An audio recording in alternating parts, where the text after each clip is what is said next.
Hello everyone, and welcome to the 11th plagiarized episode of Analyzing Evil, featuring Amandla Stenberg from her own stuck-up fantasy land that was a waste of $180 million, or the Acolyte, for short. An entitled, privileged brat crying racism and bad faith, and being the utmost hypocrite in everything she says. A deplorable, completely unprofessional actress in the film industry, with an ego that could rival Rachel Zegler.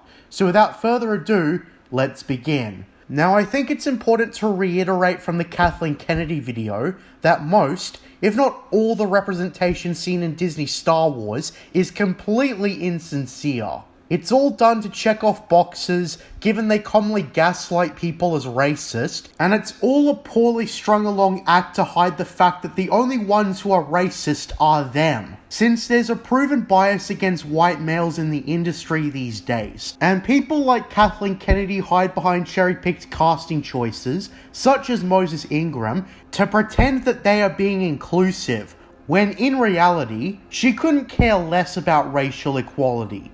It's racism, just not in the way we traditionally think about it. It's whitewashing the situation to morally grandstand people, and to have the illusion of an excuse when people see what you're really doing, and calling you out for it. It's disgusting, and it's wrong, but it's easy to fall for, which is why Disney continue to have their supporters in this regard. Amandla Stenberg is by definition a diversity hire, someone that Disney hires to pretend that they care about inclusivity, but will hide behind it when the inevitable backlash happens. But unlike Moses Ingram, Amandla Stenberg is a completely unlikable character in her own right. She was raised in a wealthy environment, and in no way had anything close to resembling a third world background, as well as being born in 1998. She could not be more privileged, but still had the nerve to complain about racism in an environment that accepted her with open arms. In fact, she didn't even have to audition for her role in The Acolyte. She is the last person of color in the world who has any right to talk about facing any hardship. This is backed up by the little known fact that she's actually a racist herself. Anyone who looks for it will easily find uncaring statements made by Stenberg in which she gloats sentiments against white people.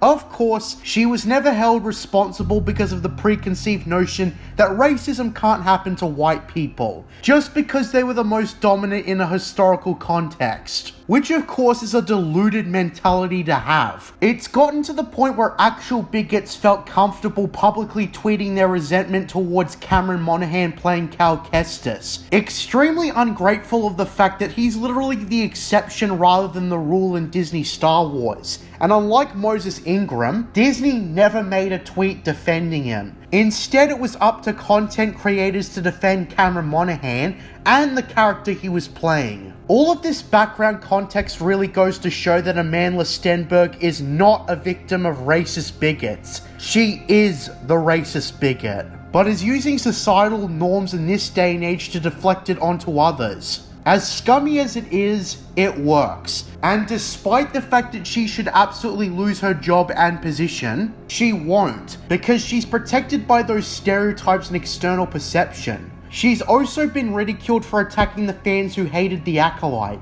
and just like everyone else at Disney, it was a lack of introspection. Because Disney, and those associated with them, will blame everybody but themselves. With flop after flop after flop, the easiest way to avoid taking responsibility is by blaming people for being racist. And not only is it hypocritical, but it's also deluded. The Acolyte was cancelled because it failed to get the big numbers in viewership. People very much adhered to the don't like it, don't watch it ultimatum, and Acolyte fans are still coming up with reasons why the show didn't get a second season. It failed to make its ludicrously expensive budget back. And the thing is, even if Acolyte fans crowdfunded the show to continue, it probably still wouldn't be made, because Disney again has to make that money back, and there's no guarantee that people will watch it more than last time. Amandla Stenberg and those like her will instead resort to being racist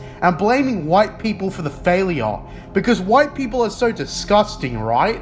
Unfortunately, that's the delusional world she lives in. but it's become a massive problem. White people have to put up with the unfair bias against them, while the allegedly more diverse people get positions. It's literally just a reverse of the 1960s, but it's not as obvious, because people like to think that the world is not as racist as back then, but that's only a perception rather than reality, because the race card has literally just flipped. It's gone from one extreme to the opposite extreme, to put it bluntly. Amandla Stenberg, for a lack of better words, seizes her position as a black woman to morally grandstand other people. She of all people should know the real reason the Acolyte failed was because of poor viewership, but she decided to gaslight the fans anyways. It's disgraceful that the higher-ups at Disney haven't kept her on a short leash, given how insane her rants are. She was ridiculed for making a diss track to spite the fans,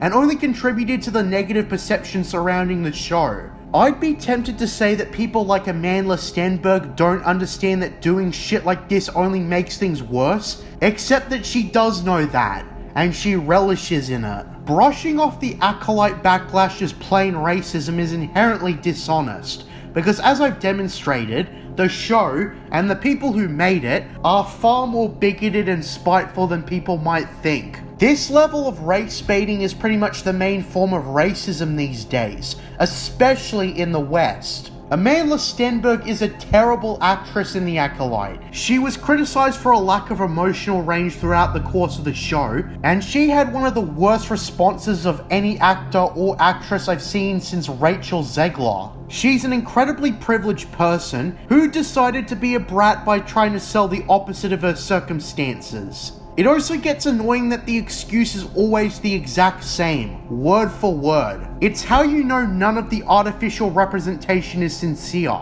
because people like Amandla Stenberg mindlessly blame vague entities like toxic fans and conservatives or whoever else, and never specifying who that is exactly. And it's basically confirmation that it's all just made up enemies in her head, or enemies she created by provoking them first. This hints towards the possibility that Stenberg, like many at Disney who try so hard to pass off negative criticism as just bigotry, are utterly insane. Fans are pretty sick of all of this being about supposed bigotry, especially since those crying foul are far from innocent themselves, having their own blunders of expressing prejudice. Amandla Stenberg and those like her have basically made everything about race and gender and sexuality, and nothing about story quality, the characters, the setting, the writing, etc. Because the writing was bad, and that was what was expressed by fans who hated the show. And Stenberg didn't even approach the angle of that kind of criticism.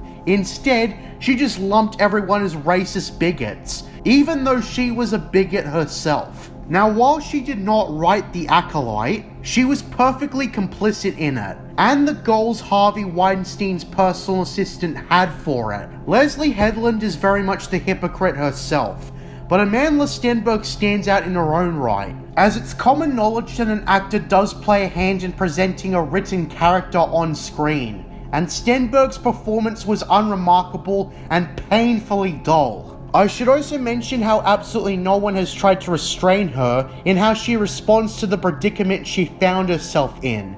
And it's quite odd that they clearly did so for Rachel Zegler, but not Amandla Stenberg. Despite Amandla Stenberg being a worse offender, being a literal racist. If I had to guess, the difference is that Stenberg has all those external perceptions to protect her, while Rachel Zegler was clearly talking about an undisputed enduring classic from the 30s that persisted all the way to the modern day. There's probably a different perceived standard when it comes to Disney's classics and the IP they bought from someone else and butchered to all hell. So where does this leave us? It's safe to say that Amandla Stenberg is a mediocre at best actress who already had connections and the resources to do whatever she wanted, but never had the humility to admit that she was extremely lucky to be born where she was, and chose to be a racist bigot, knowing she could get away with it because of the color of her skin. Because that's the world we live in. At the end of the day, Amandla Stenberg is an antagonistic, hateable villain, and never earned anything that was given to her. The unfortunate reality is that Stenberg is what happens to a lot of people of wealthy backgrounds who are never taught what it means to be humble. But everyone's choices are still their own, and Amandla Stenberg embraced evil. Thank you for listening to this episode of Analyzing Evil. What do you think of Amandla Stenberg? Leave your thoughts in the comments below. I'm JJ Plagiarisms, and until next time, what are stories from mystery boxes? Under the mountain, a golden fountain. Were you praying that the law is strong?